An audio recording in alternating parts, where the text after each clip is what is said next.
Donc, vous voyez pas bien? Voilà.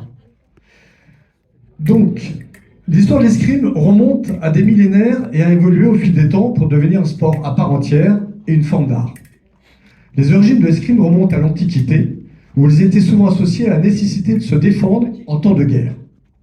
Les Grecs et les Romains ont incorporé des techniques d'escrime dans leur formation militaire. Pendant le Moyen-Âge, l'escrime a continué d'évoluer en tant que compétence militaire. Les manuscrits médiévaux et les traités d'escrime ont commencé à apparaître. La Renaissance a marqué une période de transition pour l'escrime, passant d'une compétence militaire à un loisir aristocratique. Les duels entre gentilshommes étaient courants et les maîtres d'armes ont commencé à formaliser et à enseigner des techniques spécifiques.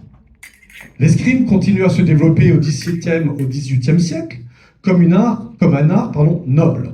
Des écoles d'escrime ont vu le jour, des maîtres d'escrime ont commencé à écrire des règles, des maîtres allemands, italiens, français, pour formaliser des techniques spécifiques. L'escrime, ensuite moderne, au 19e siècle, avec l'établissement de règles, la standardisation des armes utilisées, le fleuret, l'épée et le sabre sont devenus des armes principales, chacune avec leurs propres règles. Là, on voit toujours un maître d'armes qui donne une leçon individuelle. Au XXe siècle, l'escrime a été incluse dans le programme des Jeux olympiques modernes. Les techniques et les règles ont continué à évoluer, et surtout l'introduction de l'électricité, on verra ça après, dans les armes a permis de détecter plus précisément les touches. Aujourd'hui, l'escrime est un sport qui se pratique à l'échelle mondiale, où la France excelle. L'escrime moderne combine la technique, la tactique et la rapidité. Elle reste ancrée dans la tradition tout en évoluant avec les avancées technologiques.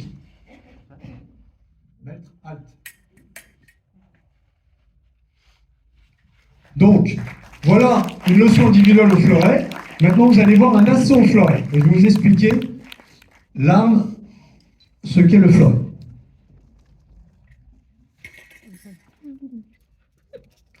Donc, le fleuret est une arme d'entraînement, d'apprentissage de l'escrime, et surtout, le fleuret, on touche avec la pointe. On dit destock. Avec cette arme, seules les touches portées sur le buste et dans le dos sont valables. Par contre, c'est une arme aussi de convention. Donc ça veut dire qu'il y a des priorités. Et par exemple, les tireurs qui vont toucher, qui se touchent ensemble, eh bien il va falloir déterminer la priorité, qui a raison, qui a tort. Et ça s'appelle une phrase d'escrime parce que au niveau arbitrage, on va tout détailler. Mais si on regarde, c'est un assaut de 2 minutes, ne vous inquiétez pas. Rapprochez-vous un petit peu, voilà, en garde. Êtes-vous prêts? Allez.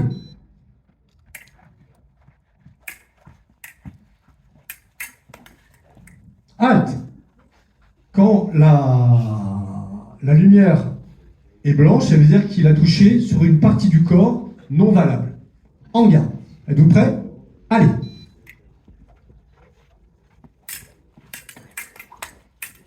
Halte. Pas de touche. En garde. Êtes-vous prêts? Allez. Halte.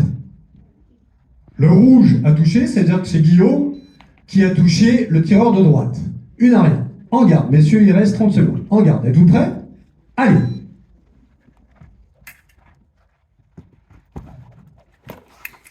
Halte. Non valable. En garde. Pas de touche. En garde. Êtes-vous prêts? Allez. Halte. Pas de touche. Ah. Assaut terminé, il a cassé son fleuret par abandon. Merci, messieurs. Bien, je vais demander Maître Petiot et Guillaume, et Guillaume de se mettre en position pour maintenant une leçon d'épée. L'épée n'a rien à voir avec ce que nous venons d'assister. Et là, je vais vous parler du maître d'armes. Tout toujours en référence par rapport au film. Alors, le maître d'armes en escrime est un instructeur hautement qualifié et expérimenté, souvent titulaire d'une certification officielle. Sa principale fonction est d'enseigner l'art de l'escrime aux élèves, qu'ils soient débutants ou avancés.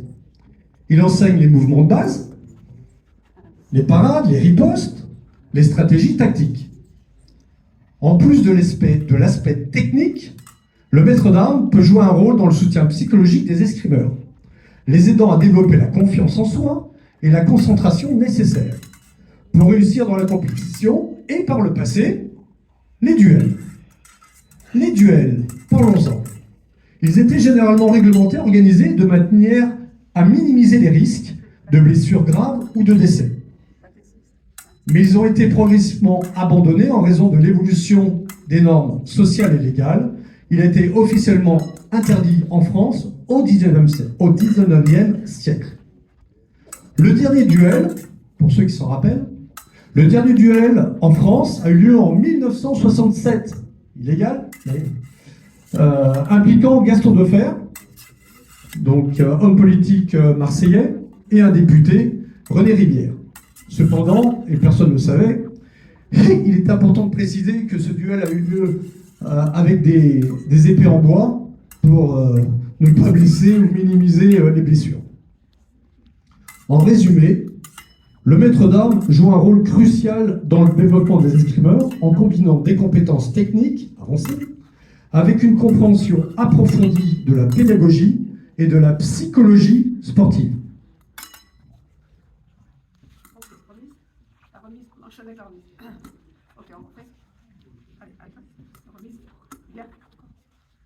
Maître, halte. Merci. Donc, une leçon à l'épée. Là, ça ne dure que 2 minutes, mais sachez qu'une leçon dure entre 20 et 30 minutes, et le maître d'armes et le tireur sont bien évidemment après épuisés. Nous allons maintenant voir et assister à 2 minutes d'assaut à l'épée. Comme vous pouvez le voir, l'épée est beaucoup plus importante que le fleuret. Déjà, rien que la coquille, parce que le coquille protège la main, car à l'épée, on touche partout. Ça, c'est l'avantage. On peut même fermer les yeux, c'est arrivé à certains. On peut même fermer les yeux et attendre l'adversaire, ça peut toucher. En garde. Saluez-vous.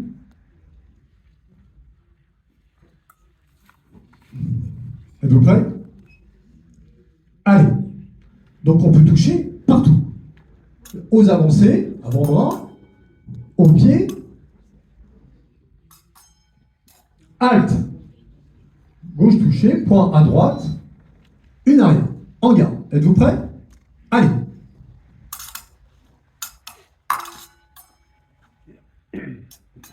Halte. Droite touchée, point à gauche, le score de une égalité. En garde. Êtes-vous prêts? Allez.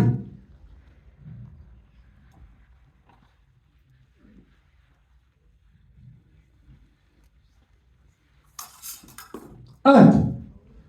Bravo. Gauche touchée, point à droite. Le score est de 2-1, il vous reste 30 secondes. En garde. Êtes-vous prêts? Allez.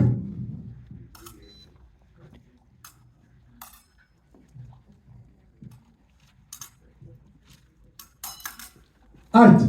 Pas de touche. En garde. Il vous reste 10 secondes. Prêt? Allez. Halte. Droite touchée, point à gauche, le score est de 2 partout. On va continuer quand même pour éviter l'égalité. En garde. Êtes-vous prêts? Allez.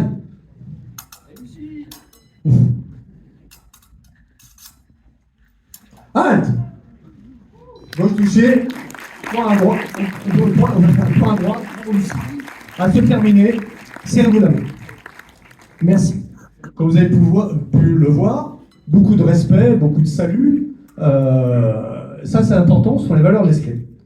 Donc, merci en tout cas de nous avoir écoutés. Ces démonstrations ont été assurées par le club d'escrime de Montpellier, le MUC Escrime, qui a été créé en 1959. On est situé au Pérou, enfin aux Arceaux. C'est la salle du Pérou. Le MUC Escrime est le plus grand club d'Occitanie en nombre de licenciés. Et nos infrastructures performantes nous ont permis de recevoir les équipes de France, d'Espagne, de Grèce, des tireurs allemands. Nous avons été labellisés par les JO, enfin par Paris 2024, donc nous pouvons accueillir d'autres équipes pour leur préparation aux Jeux Olympiques. En tout cas, merci de nous avoir supportés et supportés en tant que supporter, attention, hein, de nous avoir supportés. Et puis, super film et sûrement tout à l'heure. Merci. On peut applaudir très fort. Voilà. Et Karine Silla, ma co-scénariste, et épouse. On va aller devant. Excusez-nous. Bonsoir Vincent, bienvenue à Montpellier. Bonsoir. Ben quelle merveille cette ville, Montpellier, quelle beauté. Vous avez bien de la chance. Vous avez raté les applaudissements à la fin du film. La salle applaudit, donc c'est dommage. Vous pouvez réapplaudir peut-être. Merci. Merci beaucoup. Merci. Et bien sûr, n'hésitez pas à lever la main, on vous apporte le micro puisque c'est l'échange avec l'équipe de film, c'est vous qui posez les questions. Je vais peut-être commencer pour briser la glace. Vincent Le Bossu, Fanfan la Tulipe, est-ce que c'est une lignée logique de réaliser un film d'épée? Oh, c'était il y a longtemps. Hein. C'est vrai. En fait, j'imagine que ça a dû nourrir l'envie de trouver mon film à moi, en fait. Mais en fait, c'est surtout le souvenir. Je pense pas à ces films-là en réalisant celui-là. Je pense surtout à trouver, à raconter une histoire incroyable en fait, qui est cette période folle où il y a, je dirais, l'âge d'or du duel qui a vraiment existé. En fait, tout ce que vous avez vu ce soir, c'est quand même inspiré. Tout ça prend ses racines vraiment dans la réalité de l'époque. En 1881, il y a eu la libération de la presse, c'est-à-dire que les journalistes pouvaient mener une enquête et sortir l'article sans passer par la censure de l'époque. Et donc du coup, il y a une remontée comme ça de... Alors les salles d'armes étaient pleines à craquer. Souvent, donc du coup, comme c'était le début, effectivement, vous avez entendu, là, on mentionne au début l'assassinat de la rue Montaigne, en fait, qui est le premier fait divers dans l'histoire de la presse qui fait vendre du papier. Et donc les pages des faits divers, il faut bien les remplir à un moment donné. Donc du coup, le duel, enfin les combats, en fait, tout ce qui se passait autour de ça faisait vendre du papier. Donc le Figaro, le Gil Blas, le Petit Journal, etc., tous ces journaux-là avaient leur propre salle d'armes, que vous avez pu le voir dans le film. Et donc tout cela est vraiment basé sur des faits réels. Certains personnages ont vraiment existé, pour la plupart. Et avec Karine, on a pris un énorme plaisir à justement essayer non seulement de restituer en fait ce moment-là incroyable, mais en plus d'aller chercher des choses qui nous parlent aujourd'hui. Donc il y a plein de... J'imagine que vous avez peut-être ressenti ça, ça fait écho, ça résonne avec le monde dans lequel on est aujourd'hui. Est-ce qu'il y a des questions dans la salle, monsieur? Oui, je me posais une question. En voyant le film, il m'a beaucoup fait penser au film Les Dualistes de Ridley Scott. Je me suis demandé, est-ce que c'est quelque chose que vous avez en tête en écrivant le scénario, ou est-ce que, au contraire, vous avez voulu vous en rapprocher, ou au contraire, vous en éloigner en écrivant? Bon, c'est un peu difficile de ne pas y penser, effectivement, les duellistes, mais les duellistes, c'est vraiment le début du 19e, hein, c'est vraiment à l'époque de Bonaparte, de Napoléon Bonaparte, donc du coup, c'est vraiment une autre époque. Je dirais peut-être que ce qui m'a, c'est le film référence. Mais il y a un autre film dont j'admire à l'absolu, je dirais, le metteur en scène, c'en est Kubrick, c'est Barry Lyndon en fait. C'est vrai que les combats, les duels dans Barry Lyndon sont tout à fait, pour moi, vraiment exceptionnels. Et c'est vrai que les duellistes, alors j'ai eu la chance de travailler avec Bill Hobbs, qui a fait tous les combats qui a réglé tous les combats des duellistes. J'ai travaillé avec lui pendant 6 mois, j'ai travaillé avec d'autres grands maîtres d'armes. Et donc, du coup, C'est un film que j'aime énormément, bien évidemment. Voilà, voilà. Alors, Damien Bonnard, est-ce que vous avez... Il n'y a pas eu de question. Voilà. Est-ce que ça a été, est-ce que vous avez dû suivre un entraînement pour faire ce film? Oui, ils ont appris l'escrime pendant 4 mois. Bonsoir, pardon. En plus, j'ai vu mon oncle, mais je cherche pas le temps. Ah, ils sont où? Ah voilà, tout Ah, voilà, le monde, voilà. cool. Parce que toi, tu es Après, ici. Claire, je sais pas où est-ce qu'elle est. Ok, cool. Ah, Claire. C'est bon, je sais où sont. Après, je suis désolé, je connais pas tout le monde. Mais non. Bah, après, oui, on a eu la chance, dans la préparation pour ce film, d'apprendre l'escrime pendant 4 mois pour être à peu près crédible. Et puis de se passionner pour cette époque. Mais je sais pas, après, j'ai perdu mon combat, mais c'était écrit dans le scénario, donc je n'ai pas vraiment le choix. Je parlais de ta tenue de sport. La tenue de sport, ouais. Ouais, parce que comme vous avez pu Ferdinand Massacre a vraiment existé, hein, donc le petit journal, donc c'était un peu la nouvelle génération qui ramenait il n'a pas créé la presse à scandale, mais on va dire qu'il y a participé grandement. On a bien profité, ouais, Il a bien profité, j'ai surfé sur les faits divers parce que je sais que ça se vend, quoi. Mais, Il était assez précurseur dans ce c'était sens-là. précurseur, mais... Le buzz. Mais Le c'est buzz, vrai le que buzz. non, j'ai eu... c'est vous qui m'avez confié ce personnage, mais il y avait l'idée de pas forcément dire les choses, mais en tout cas d'avoir des sous-couches comme ça, la partie immergée de l'iceberg, c'est ça qu'on disait? Oui. De pas tout dire, mais en tout cas, de travailler en tout cas un personnage qui lui-même n'avait pas forcément conscience de ce qui peut-être le torturait ou de ce qu'il avait envie de vivre dans la vie, enfin sa liberté, et qui peut-être était tourné vers les hommes. Donc je ne dis pas, je ne dirai rien ce soir. Mais c'est vrai que cette tenue, normalement, devait être un petit col assez ouvert, et j'ai demandé à ce que ça soit très très ouvert, parce que j'avais l'impression qu'il avait besoin que son corps soit remarqué par les hommes.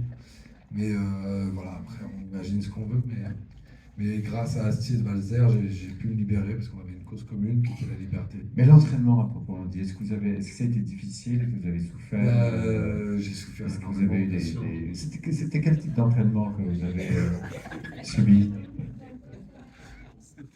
C'était une torture. Non. On a été vraiment entraîné par Michel Carliès, qui a accompagné Vincent depuis Cyrano de Bergerac, à peu près. Ouais, à peu près, ouais. Non. Qui est... Oh, bah, Je franchement, connais. Michel Carré, c'est celui qui a réglé tous les combats avec qui j'ai beaucoup travaillé. Enfin, la Tulipe, le Bossu, la Reine Margot, d'autres. Hein. Le mec que j'ai connu sur Cyrano. Cyrano, il était l'assistant de Bill Hobbs, des violiste. Et donc, je savais que vous alliez être entre de bonnes mains. Mais c'est vrai qu'il y avait une particularité avec Damien. C'est qu'on ne savait pas s'il était droitier ou gaucher. Non, je suis gaucher dans la vie, mais comme dans un film Oui, mais... que j'avais tourné 2 mois avant, j'ai perdu un doigt. Voilà, bon, c'est la vie. J'ai dû passer droitier, puisque gaucher, j'étais incapable de faire quoi que ce soit. Donc Michel a réussi à me rendre droitier. C'est extraordinaire. Je ne sais pas. Franchement, je ne sais pas, vous ne vous rendez pas compte, mais c'est extraordinaire. C'est vraiment... Non, mais en vrai, après, on n'avait pas du tout escrimeur. On a réussi à l'être un peu. Et au maximum. Et c'est parce que tu nous l'as confié et que tu voulais qu'on puisse Alors, on a appris des chorégraphies, mais voilà. En vrai, j'adorais pouvoir vous dire que je pouvais provoquer n'importe qui ici en duel maintenant, mais je suis même pas sûr de gagner non plus. Faites attention, il y a des escrimeurs dans la salle en plus. Ah oui, c'est vrai. Ouais. Mais j'ai pas mon épée, elle est chez moi en plus. Vincent, j'ai une question. Justement, vous parlez des combats. Vous les filmez avec précision, vous les filmez avec passion, jamais de la même manière. Comment on réfléchit à montrer ces combats-là au cinéma? C'était un très long processus. Je dirais d'abord qu'il faut les connaître, il faut bien les connaître. Je pense que la base, c'est déjà ça. Il faut connaître ces duels. Donc du coup, on les apprend, on les connaît par cœur en fait. Et donc, et ensuite, avec ma cadreuse, ma chef opératrice, Lucie Bodino, on peut le dire, c'est son 3e. Là, vous avez vu comme c'est beau la lumière, vous avez vu comme c'est pas beau, non? C'est son 3e film à la chef opératrice. troisième film, 33 ans quand elle a fait le film. Et vraiment, j'ai adoré faire. Donc elle se retrouvait. Avec elle, on a découpé, on a réfléchi de comment rentrer au plus proche des combats pour qu'ils soient le plus réalistes possible. Elle était équipée d'un casque, Elle était toute protégée et tout parce qu'elle les recevait lames des passaient coups. très proche d'elle. Exactement. Mais bon, après, effectivement, chaque combat est différent parce que d'abord, ils ont été écrits. Moi, je les ai écrits à la main. Tous les combats, ils étaient tout détaillés dans le scénario. Je crois que vous avez beaucoup dessiné aussi. Je les ai dessinés aussi, effectivement. Et puis ensuite, on les a découpés. Ce qu'on a fait, c'est qu'on les a pré-filmés d'entraînement. En fait, on est venu avec des petites caméras et pour les filmer, ensuite on a fait un montage des combats. Et ensuite, quand on est arrivé sur le tournage, on savait exactement ce qu'on voulait faire. Donc du coup, on a beaucoup travaillé. C'est un énorme travail en fait pour les rendre comme ça. Et je pense que ils sont plutôt réussis, je crois, non? Ça vous a plu? On y croit en tout cas. Et ça, pour moi, c'était vraiment un rêve, un rêve de pouvoir y arriver, de faire ça. C'est vraiment merveilleux. J'ai une question à la scénariste, la co-scénariste du film. Est-ce que ça a été difficile de travailler avec votre... comment vous faites pour travailler avec votre époux? C'est compliqué parce que. Donc, je vais poser des questions qu'on nous pose tout le temps. Hein, donc, Comment je fais pour travailler avec mon époux enfin, déjà, ça fait un moment en fait qu'on essaye. Ça fait, en fait, on a commencé à travailler longtemps ensemble. Et puis on a une chance, c'est qu'en fait, quand on travaille sur un sujet, on est très obsessionnel sur le sujet, on pense qu'à ça, on a envie d'en parler à tout le monde. C'est un peu comme une histoire d'amour, on saoule les gens avec. Et puis l'avantage quand on vit sous le même toit, c'est qu'on a la personne sous la main. Donc du coup, on peut en parler. 7 jours on n'en sur parle pas à 7. tout le monde dans la rue ou chez des amis. Hein, mais On parle tous les deux. on en parle 7 tous les jours deux. sur 7. Ouais, ouais. Parce qu'on a de la chance de vivre Et sous le même souvent, toit. notre fille, Iman, qui joue dans le film, elle se moque de nous parce que c'est pas possible, vous êtes en train de parler du scénario là. Ben oui, désolé, quand on arrive dans une soirée ou un truc comme ça, ou un dîner. Donc c'est vrai que ça devient, on vit avec, on dort avec, on rêve avec. Et c'est vrai que moi j'avais le film, mon film rêve en fait. J'avais mon film rêve au moment de l'écriture du scénario, vers la fin de l'écriture du scénario, qui nous a pris à peu près un an. Moi j'ai fait à peu près, je pense, en tout un an et demi de recherche en fait, à creuser, à aller chercher des documents incroyables qui ne sont pas forcément réédités, ou des bouquins qui sont édités à 30 exemplaires en 1886, comme l'Art du duel, écrit par Tavernier. Tavernier qui est le personnage joué par Guillaume Gallienne. Et donc du coup, c'est vrai que ça devient une sorte de monde parallèle, en fait, avec lequel on vit. Et c'est ça qui est extraordinaire. Quand on réalise un film, on traverse vraiment des moments extrêmement difficiles, parce qu'il faut trouver le financement, c'est des combats, tout peut s'arrêter du jour au lendemain, tous les jours. Enfin, c'est un exercice. Ça nous a pas séparés. Mais c'est vrai que le fait d'être à deux comme ça c'est En merveilleux. fait, aussi, ça complémente aussi un travail, parce qu'en fait, c'est un travail de recherche historique, de recherche sociologique, de recherche aussi pour tisser tous ces liens entre les personnages. Donc du coup, ça nécessite énormément de lecture. Donc déjà, le fait de travailler à deux permet aussi de se partager le travail. Alors, maintenant c'est à vous. Ah voilà, magnifique question. Monsieur.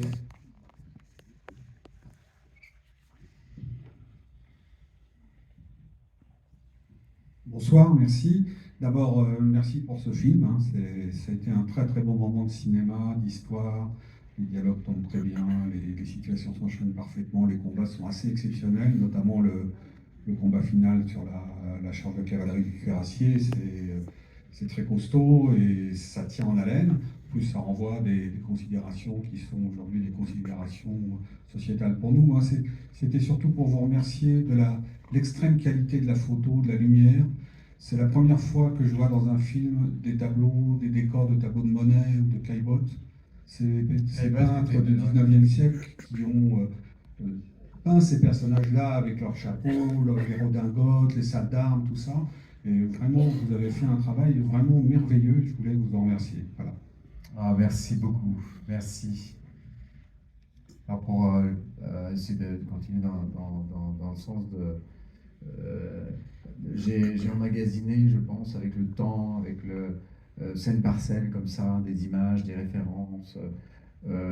Et c'est vrai que j'avais à la fin un document de 250 pages, après, avec à peu près plus de 1000 images, qui étaient des références de tableaux, de gravures de l'époque, des bouts de costumes, des choses comme ça, et que j'ai emmagasiné avec ce dossier, que j'ai toujours gardé d'ailleurs, et précieusement d'ailleurs, que j'ai fait copier et donner à tous mes chefs de poste, en fait. Parce qu'à l'intérieur, il y avait déjà les textures, il y avait les textures des vêtements. Par exemple, vous voyez quand elle est le matin, la scène du matin, quand après la fête avec les Espagnols et tout ça, qui se parlent, ils sont dans une pièce, lui il est là, elle est là. Vous voyez toutes les couleurs qu'il y a sur son peignoir, enfin sa robe de chambre, et puis avec les tissus, tout ça, ça sort, en fait, c'est sorti en fait de toutes ces références qui viennent, toutes ces couleurs. Et à un moment donné, j'avais une palette comme ça, je m'étais amusé. Alors c'était pendant le confinement, donc on avait un peu de temps. Enfin, pendant des quarantaines que j'ai faites, des quarantaines, j'étais enfermé dans une pièce, mais aussi à la maison quand je faisais les dessins, mais c'est vrai, j'avais une palette comme ça, et puis je faisais des petits points de couleurs hein, sur les tableaux d'époque. Je faisais ressortir des couleurs comme ça, comme pour auréoler en fait ces références avec les couleurs en fait, qui ensuite allaient influencer la perception de la costumière au moment où elle allait faire les teintures, parce que c'est assez extraordinaire. Vous voyez les robes, les boutons, les petits fils dans les boutons, tout ça, ça a été teint.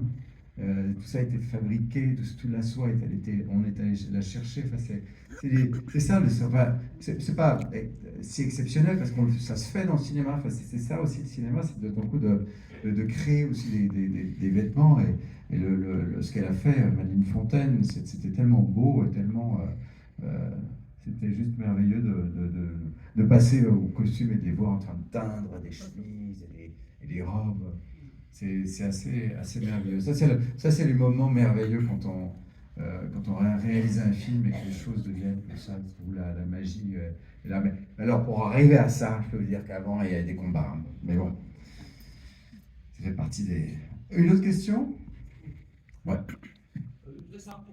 Attendez le micro. Vous avez une voix qui porte. Vous êtes dans le spectacle? Pas du tout, absolument pas. Enfin, quelque part, si, mais bon. Je voulais savoir pourquoi le choix de cette époque n'est pas celle à laquelle on pense en premier quand on pense duel, justement. Donc pourquoi cette époque post-guerre franco-prussienne, ça m'a intrigué. Bah, tout simplement parce que c'était vraiment une période où il y a eu cette remontée folle. Quoi, il y avait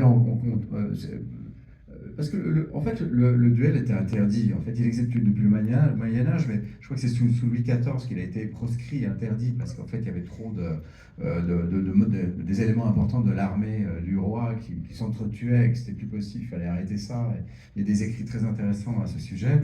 Mais donc du coup c'était interdit, mais toléré, quoi. C'était toléré. Puis petit à petit ça s'est organisé à travers le 19e siècle.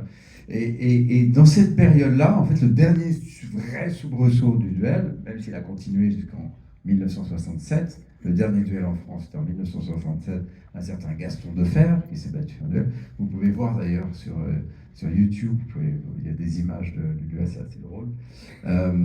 Mais c'est vrai que cette période-là est très particulière parce qu'il y a cette idée d'un monde qui change, on va vers l'industrialisation, on quitte le monde d'avant, en fait. Ça, c'est vraiment de la thématique, je dirais, souterraine, presque invisible du film, qui est l'idée d'un monde qui change.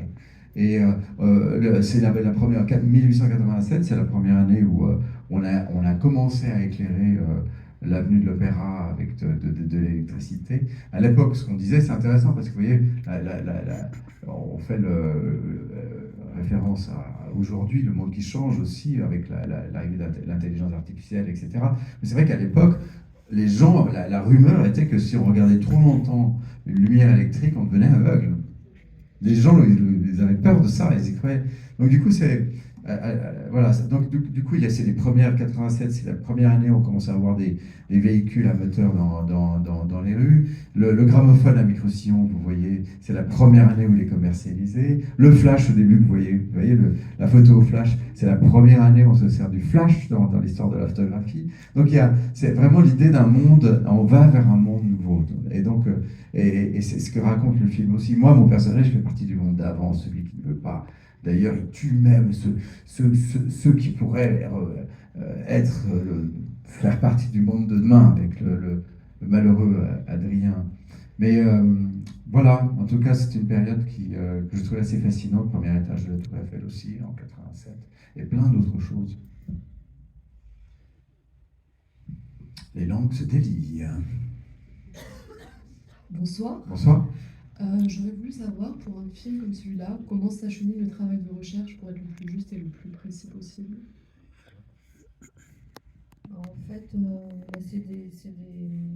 faut s'approprier l'histoire, en fait, la période, et puis, en fait, c'est de faire des recherches, et puis, ce qui est intéressant, c'est en fait maîtriser le contexte historique, maîtriser le contexte sociologique, et ensuite garder les faits comme ils sont, mais s'en détacher pour créer en fait de la fiction autour, parce qu'après il faut faire un film.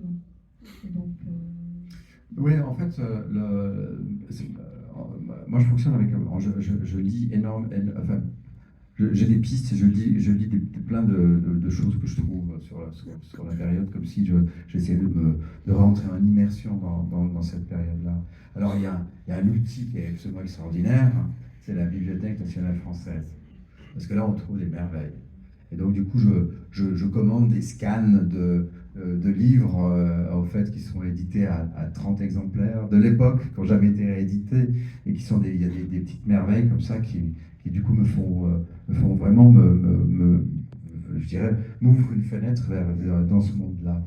Et à force d'accumuler en fait des informations et petit à petit, il y a des pistes à l'intérieur de ça, comme le fameux Tavernier, donc joué par Guillaume Gallienne, ou alors Ferdinand Massat, ou Astier, le personnage d'Astier. C'est vraiment, ils ont été découverts comme ça, par des articles de presse. Après, moi, ce que je fais, c'est que pour chaque personnage, j'oriente mes lectures, et ça peut être des choses très modernes. Je peux, par exemple, sur le personnage de Clément Lacage, j'ai beaucoup relu des philosophies autour de l'individualisme. Qu'est-ce que l'individualisme? Quel est son rapport? J'avais, par exemple, dans le personnage d'Adrien, le jeune garçon, j'ai relu Julien Sorel, j'ai relu Le Rouge et le Noir. Donc du coup, après, ça peut être vraiment... Donc chaque personnage m'invoquait quelqu'un ou de la littérature, et puis à chaque fois, je relis plein de choses sociologiques autour, en fait, de ces personnages. Qui serait Marie-Rose Astier de Valzer aujourd'hui? Elle serait une Badinter, une Simone Veil, une Virginie Despentes. J'essaie de trouver. Donc je lis énormément en fait tout ce qui tourne autour de ces personnages pour aller vraiment dans l'humain. Et moi, je dirais peut-être que je vais justement chercher ce qu'a vraiment vécu Astier. Et donc du coup, l'échange, c'est exactement ça. Il y a une partie sociologique, philosophique. Ce qui est fou, c'est qu'en fait, après, par exemple, quand Vincent va me donner un texte de quelque chose, en fait, j'aurais écrit des choses sans les avoir lues. Et en fait, j'aurais trouvé... En fait, c'est ça qui est fou avec l'écriture ou la création, c'est d'arriver à faire renaître des personnages qui ont vécu, qui sont de l'autre côté de la frontière aujourd'hui, et qui, malgré tout, pénètrent l'écriture. J'ai ça aussi quand j'écris mes romans. Par exemple, mon dernier roman était un roman historique. Et là, en fait, j'ai écrit des lettres qui ont été écrites en 1940. C'est des fausses lettres et en même temps, elles m'ont été dictées à la virgule près. Je ne sais pas comment ces lettres sont arrivées. Donc en fait, c'est assez intéressant quand on est dans une...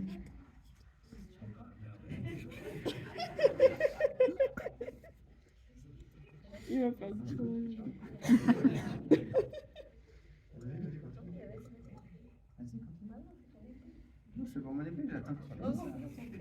Non, je bon. Ah mince, je Zut. Oh, regarde.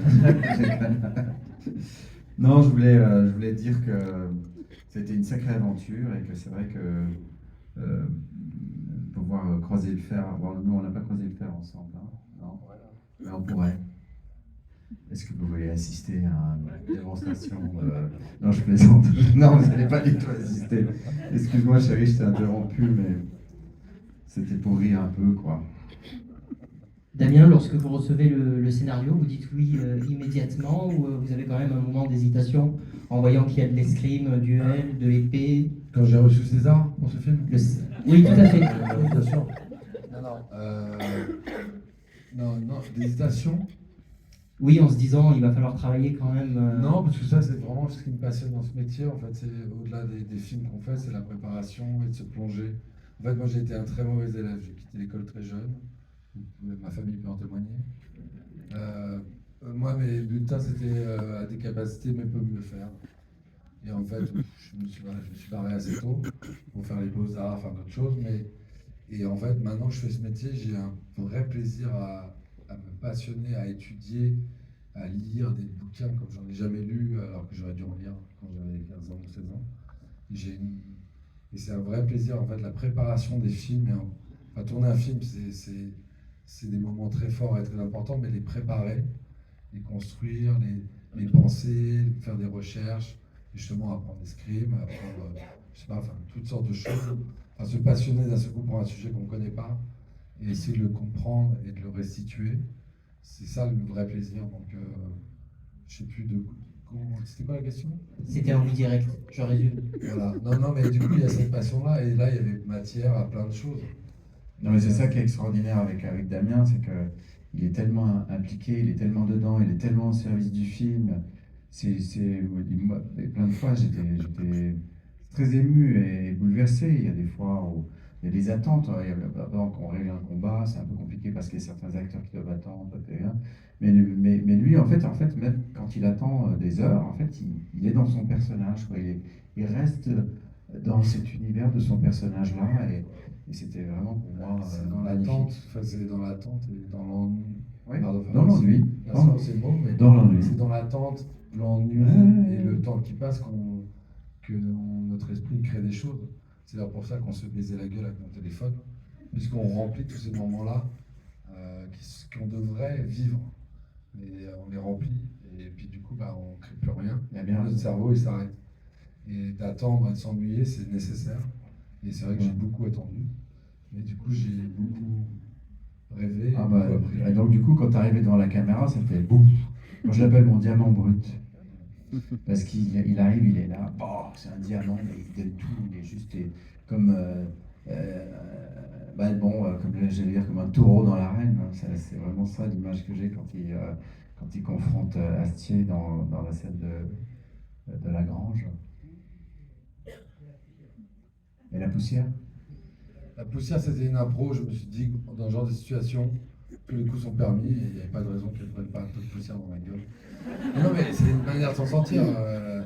Quand on est au sol, diminué, on est humilié, il faut bien trouver une solution. Et en vrai, dans le duel, tout est permis, enfin, dans les règles du duel, mais a priori, il n'y a rien qui interdit de balancer une poignée de terre au visage de quelqu'un. Et en vrai, ça aide. C'est quand même vache. Hein. C'est pas moi, c'est pas sympa. Ferdinand Massat. Moi, j'ai une toute dernière question à Vincent, parce que c'est un film sur le duel, et on sent vraiment la passion quand on voit ce film sur le duel. On voit que c'est quelque chose qui est normé, malgré le fait que ce soit interdit. Et au début du film, on a l'impression vraiment d'une passion. Et petit à petit, on avance dans le film, et on se rend compte que la passion devient de la folie. Et on se demande quelle est finalement la position de Vincent Pérez vis-à-vis du duel. Est-ce que ça a changé d'ailleurs en faisant le film? Est-ce qu'on est plutôt passionné ou est-ce que se dit que c'est quand même une belle folie? Mais c'est vrai qu'on posait souvent la question, ma chef opératrice me posait souvent cette question-là. Elle me dit, mais tu fais l'apologie du duel en fait? Je dis non. Mais alors quoi? Alors il faut vous décider. Et je dis non. Non, je sais pas. Je sais pas, on avance, et je sais pas, en fait. Et j'ai pas forcément envie de savoir. On va les rendre les plus réalistes possible, on va rentrer en immersion, on va les faire. La question, c'est pas de se dire on fait l'apologie du duel. Et puis en avançant dans l'histoire, effectivement, et puis arriver dans ce combat de fin, en fait, qui s'est révélé, je pense, pendant le film, en fait, en vérité. Il y avait le combat, il y avait la chorégraphie, tout ce que vous voulez, donc puis après ça s'est affiné. Mais c'est vrai que j'ai toujours pensé qu'il y avait une forme d'absurdité on se bat, on ne sait même plus pourquoi, ça devient complètement barbare et animal. C'est deux bêtes comme ça, ils ne savent même plus pourquoi ils cherchent à s'entretuer. Et donc du coup, il y avait quelque chose d'intéressant en fait, de pas forcément décider. Et je ne pense pas que le film fasse l'apologie du duel. Mais je pense que le film fait plutôt j'ai pas ce mot apologie d'ailleurs. Pourquoi je m'en sers d'ailleurs. Mais je pense que c'est plutôt la question. Ça soulève plein de questions, et notamment cette idée d'honneur, en fait. Parce que j'aime beaucoup ce que dit le personnage lors du tribunal d'honneur à la fin, le juge d'honneur, quand il dit il y a quelque chose. On a un royaume en nous, notre honneur, et qu'il est bon de protéger. Et ben, peut-être que vous pouvez réfléchir à ça en rentrant à la maison. Mais t'as raison, il y a Voilà, votre honneur, oui.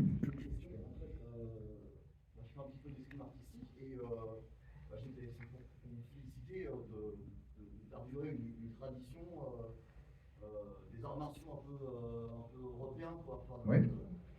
C'est ça qui anime cette question.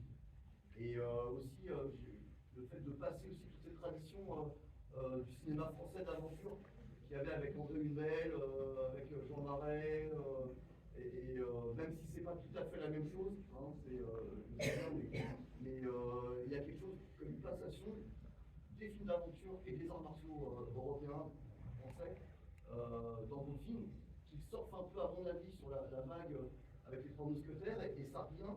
Pendant longtemps, c'est les Américains qui faisaient des films sur les mousquetaires. Peut-être qu'ils les faisaient bien, je ne sais pas, mais c'était un peu dommage. Et moi, je suis vraiment très heureux que vous repreniez un peu les rênes en main et que vous fassiez des films là-dessus. Ben, merci beaucoup. Merci. Enfin, merci, c'est moi qui vous remercie. Merci. Effectivement, je pense que, et on va s'arrêter là parce que vous êtes tous fatigués, je crois. Mais effectivement, il y avait l'idée de faire un film, d'essayer d'explorer peut-être un genre qui